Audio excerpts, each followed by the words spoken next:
जब इतना ही सवाल पूछने का शौक था तो उस टीआरएफ से पूछ लेती जिसने इस आतंकवादी हमले की जिम्मेदारी ली थी। अरे उसने जिम्मेदारी ली थी, उससे क्यों नहीं पूछा? जब इतना ही सवाल पूछने का शौक है ना तो शाहिद अफरीदी से पूछ लेती कि भाई तुमने इंडियन आर्मी को नालायक कैसे कह दिया। बताओ, हमारी भारतीय सेना को उसने नालायक बोला, उससे क्यों नहीं पूछा जी?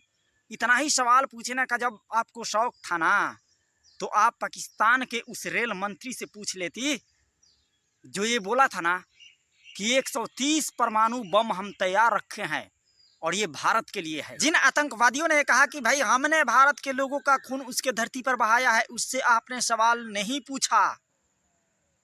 अरे आपने पूरे देश के लोगों को चकित करके रख दिया है।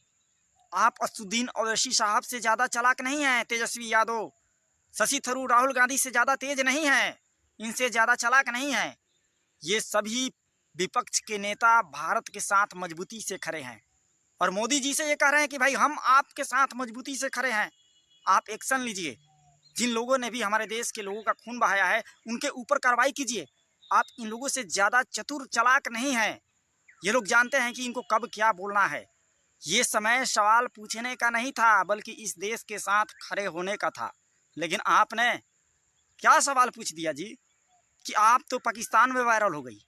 पाकिस्तान ने इसको हथियार बना लिया और पूरे विदेशों में दिखाएगा कि देखो जी देखो, भारत के लोग ही भारत पर सवाल करने लगते हैं। अब पाकिस्तान अमेरिका से लेकर यूरोप तक हर जगह पर इसकी प्रचार करेगा। मतलब कि कहीं ना कहीं भारत के हर एक नागरिक के मुंह पर तमाचा मारने का काम आपने किया है। चाहे फिर वो मुसलमान हो, हिंदू हो, यादव हो, राजपूत हो, ब्राह्मण हो, दलित हो, हर एक जाति धर्म के लोगों के मुंह पर तमाचा मारने का काम किया है।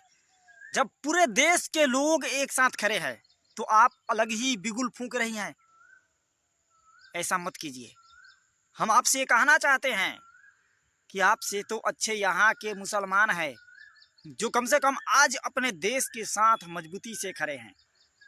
अरे आपसे अच्छे तो यहाँ के मौलवी मौलाना इमाम है जो खुलकर अपने देश का समर्थन कर रहे हैं और छाती ठोक कर कह रहे हैं कि हम जिसने भी हमारे देश के लोगों के खून को बहाया है उससे बदला लेंगे। अरे आपसे तो अच्छे असदुद्दीन ओवैसी साहब है जो खुल करके आतंकवादियों का विरोध कर रहे हैं और कह रहे हैं कि उन पर जल्द से जल्द भारत सरकार कार्रवाई करे। तो आप इस तरह की जो बातें कर रही हैं ना, ये देख करके देश के हर एक जाति धर्म के लोग नाराज है। फिर चाहे वो यादव समाज के लोग हो, राजपूत, ब्राह्मण, मुसलमान, दलित, हर एक जाति वर्ग के लोग। क्योंकि जब देश की बात आती है ना तो हमारी जाति और धर्म अलग हो जाती है। हम एक देशभक्त के रूप में होते हैं। तो देश के मुद्दे पर मुझे नहीं लगता कि हमारे देश के अंदर विवाद होना चाहिए। सबसे पहले हमारा देश है, उसके बाद कोई धर्म, कोई जाति है। जय हिंद, जय भारत।